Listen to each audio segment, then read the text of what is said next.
everyone. I'm Brianna Salazar, and I did my presentation on Emily Dickinson's I Felt a Funeral.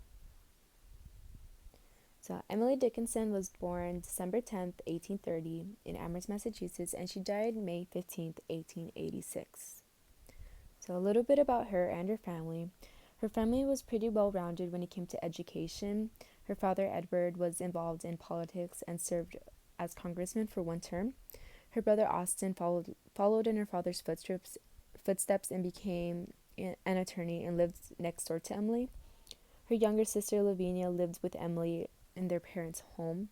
Both of her siblings were really great companions when it came to discussing subjects of intellects. She is known as a great American poet, and she spent a majority of her time writing poetry in her room, but this was by her own choice. Although she lived somewhat isolated, she was still able to connect to the outside world with other people, and she did have a great understanding of society and its limitations.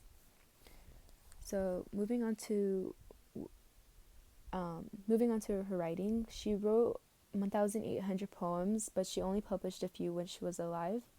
Despite having so many poems, she was not recognized in her lifetime. When she passed away, her family found all her poems nicely bounded and hand stitched to signify that the final versions of her writing.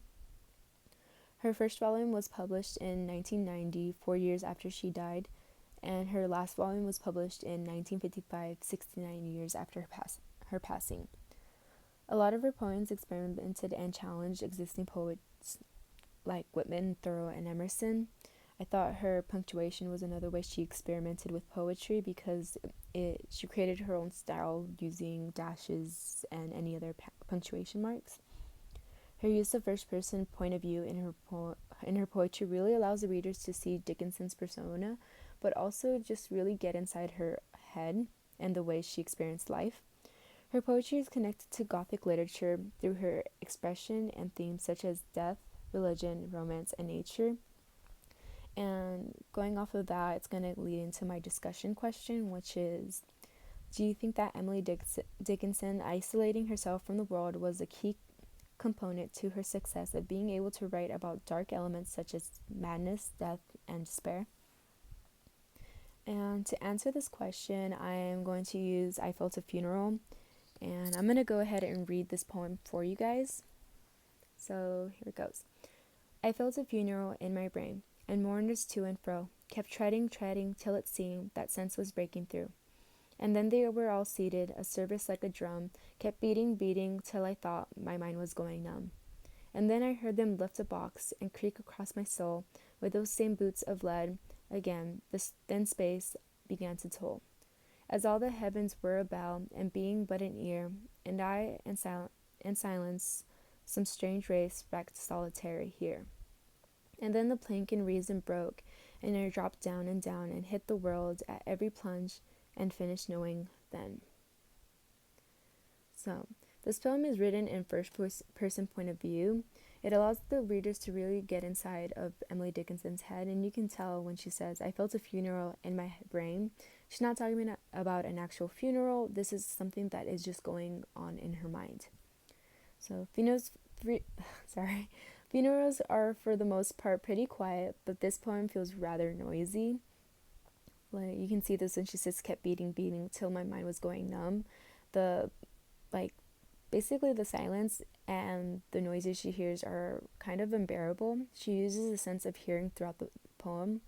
In silence, every little sound can be loud, like a creaking of the woods or the footsteps of the mourners, but it becomes overwhelming for her. And I feel like she has felt the sensation a lot, being left alone in her writing in her room. I think she's probably in the quiet a lot, so her writing about this, I feel like the way she isolated herself from the world really did impact her writing. There's a sense of madness within the poem, and you can see this when she says, and I, silence, some strange race, wrecked solitary here. I feel like she's just stuck in her own mind. And she loses her sense of reality as she dives further into her mind. She leaves the final line open-ended, not really finishing her thought, and it has a helpless sensation, almost like one big nightmare.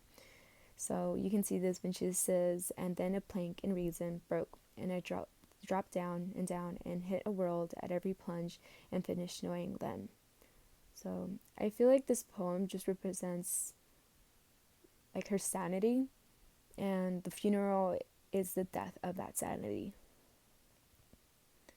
So going on to my source, I wrote things that should be considered from Elizabeth Putri, Stylistic Analysis, and Emily Dickinson's I Felt a Funeral, and If I Should Die. So she has three concepts, which is lexical features, phonological features, and syntactic features, and they all connect to the idea of Emily Dickinson's writing about her depression. So some lexical features, she mentions the word choices such as funeral and mourners, and how they illustrate her depression and her pain. When she says funeral in my brain, it suggests that the funeral isn't real, but something deeper going on in her head.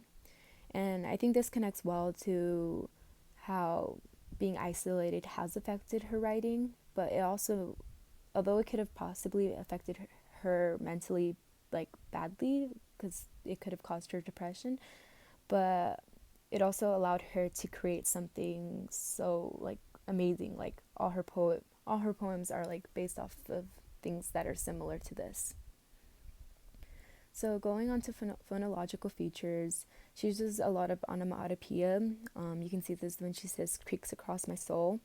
And Elizabeth mentions how her soul is damaged, which I do agree, that Emily Dickinson's trying to express that. And then she goes on to say, and being but an ear wrecked solitary here, Dickinson is being a passive listener, which causes her to feel isolated, and she's just merely an observer, and it's driving her mad. So the syntactic features that Eliza Putri mentions is the repetition of down as she loses her sanity. It kind of reminded me of Alice in Wonderland's as she goes down the rabbit hole. So this kind of just basically reminded me of that.